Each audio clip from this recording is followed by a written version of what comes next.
So what's up mga ka-Port Cap? So andito po ang inyong lingkod sa tapat ng Marina at DPWH at nagpapatupad ng batas trapiko. Dito tayo pumesto guys kasi dito nagdadaanan yung naglalakay ang mga truck at container. At hapon na din po, uwian na rin po ng mga empleyado dito po sa Port Area Manila guys. Dito po tayo pumesto guys, gawa ng dito guys mga mabibilis magpatakbo guys yung mga tuktok saka yung ibang mga motorista guys. Malapit lang din ito guys dito sa ating head office guys. Dito rin natin na-meet guys yung foreigner na tinulungan natin noong nakalipas na araw guys. At magpasalamat tayo at biyernes na guys at kinabukasan ay day off na po natin. So dito po tayo sumilong ng konti guys at sobrang init. Sayang ang Kojek.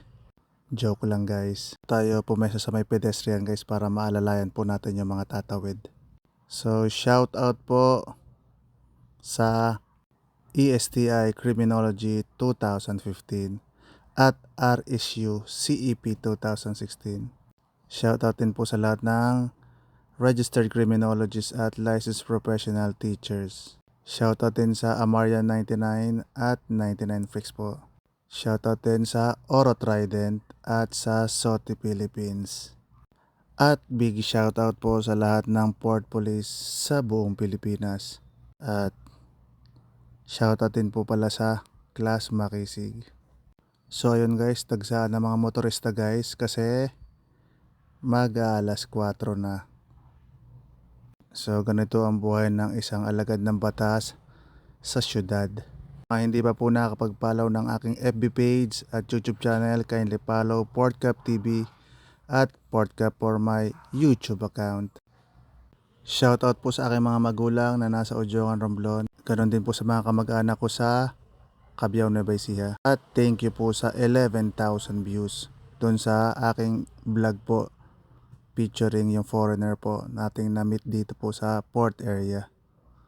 Maraming salamat guys at naway i-share nyo pa guys at para marami pa po tayong matulungan guys. Shoutout din po pala sa mga ka-59 natin dito sa Lockheed South.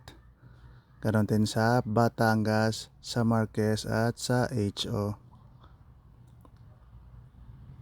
At shoutout din sa aking mag-ina na nasa bahay. Lalong-lalo na po dun sa aking little man na si Sean Sebastian. So thank you guys for watching and God bless always.